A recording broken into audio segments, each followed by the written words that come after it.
Beleza, então, a Associação Brasileira de Psicologia Política, né,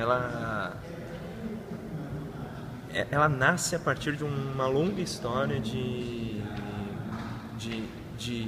esforços de pesquisadores brasileiros que estavam estudando o fenômeno político em diversas interfaces do fenômeno político, seja o fenômeno político mesmo, o comportamento eleitoral das pessoas, por que as pessoas votam num certo candidato ou não, até esse comportamento eleitoral, mas também o político nos movimentos sociais, qual é a política dos movimentos sociais, como que se dá o processo de participação nos movimentos sociais, o processo de consciência dos movimentos sociais, e também as políticas do cotidiano, né? Como que as relações de gênero são políticas, e que políticas estão em jogo ali na relação marido-mulher dentro de casa, essas coisas todas. Então, a psicologia política aqui no Brasil, ela conjuga esse esforço de vários pesquisadores que aí, desde os anos 70, vem fazendo esforços de como utilizar a psicologia para estudar o fenômeno e processos políticos, mas a associação ela é fundada um pouco mais tardiamente, ali, né? Começam a surgir esforços de construir uma sociedade de psicologia política ali mais na década de 90. E aí esses esforços culminam na construção da Associação Brasileira de Psicologia Política, né? Então você é o presidente. Atualmente eu sou presidente. A gente foi eleito, tomei posse agora, 1º de janeiro de 2015. Né? A cada 2 anos a diretoria muda. Né? A diretoria funciona da seguinte maneira. Né? A gente tem uma presidência, tem uma secretaria e tem várias vice-presidências definidas regionalmente. Né? Então, um vice-presidente para o norte, um vice para o nordeste, sudeste, centro-oeste, sul, sudeste, né?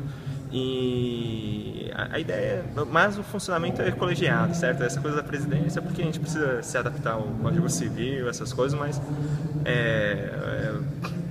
e essa diretoria ela é eleita em assembleias bianuais aí da associação, né?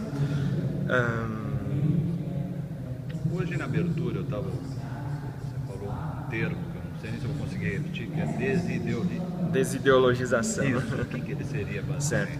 Achei Então, muito interessante. Muitos na psicologia política, né, começam a trabalhar o seguinte: olha, estudar o fenômeno político é estudar como que as nossas ações como indivíduos, né, estão atravessadas de interesses sociais, classistas, etc. E como essas nossas ações elas marcam o funcionamento e a organização e a estrutura de uma ordem social. E o autor que propõe esse termo, o Inácio Martim Baró, um psicólogo salvadorenho que começou no fim da vida dele a trabalhar com psicologia política e foi em 1989 assassinado pelo exército de El Salvador por conta do papel que ele vinha desempenhando como uma voz pública de denúncia da violência de Estado. Ele estava usando esse termo com uma finalidade de pensar de como que nós podemos desnaturalizar o cotidiano, né? Como que a gente pode encontrar essas coisas que a gente tem como natural, né? Seja relações de opressão, a violência cotidiana e como que isso é socialmente estabelecido, né? Como isso é marcado por diversos interesses e não é simplesmente algo que sempre esteve ali, está hoje e continuará para sempre, né? Então a ideia dele era usar essa ideia de que a tarefa da psicologia política, o horizonte dela deveria ser uma de desideologização, uma desnaturalização da nossa vida cotidiana, revelar como existe a política, né? E obviamente não a política no sentido de política partidária, mas política, relações de poder no dia a dia das pessoas e nas diversas esferas sociais, né? A estruturação da família patriarcal. E no caso dele, naquele momento específico, ele usava esse termo tendo a finalidade fundamental de denunciar o papel do Estado na manutenção de uma sociedade profundamente injusta, desigual, e um Estado que agia violentamente sem qualquer pudor, né? Assassinando pessoas, qualquer opositor, né? Qualquer pessoa que se apresentava como crítica do regime vigente em El Salvador era necessariamente um terrorista.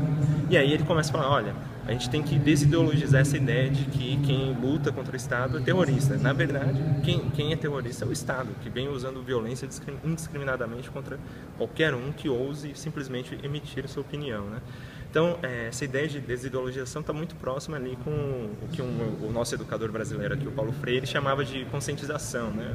E basicamente era essa ideia, né, de como que nós podemos encontrar o político na nossa vida cotidiana e além disso, né, além do esforço de desideologização, ele colocava como que, ao desideologizarmos a vida cotidiana, podemos conjugar esforços para buscar processos de libertação social, pessoal. Então, como que, ao denunciar a realidade existente, a gente pode se organizar para construir e anunciar um novo mundo, né? Então, ele sempre enfatizava muito a ideia de necessidade de organização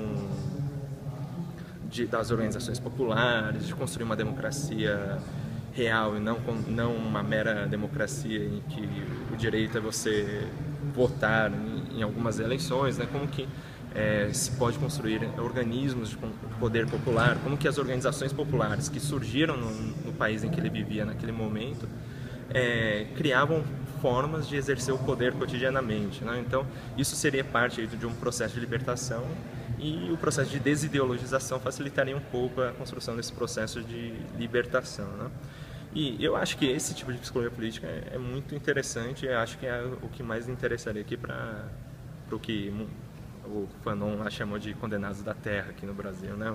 Aqueles que vivem com migalhas quando muito aqui, né? Então, acho que no cenário como um todo, né? Atualmente. Sim. 2011, sim, 2013. sim, claro. Sim.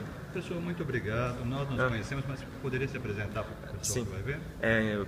Bom, eu sou o Fernando Lacerda, né? Eu sou professor de psicologia na Universidade Federal de Goiás e presidente em exercício até alguém me substituir aí, espero que logo, na Associação Brasileira de Psicologia Política. Muito obrigado. Certo?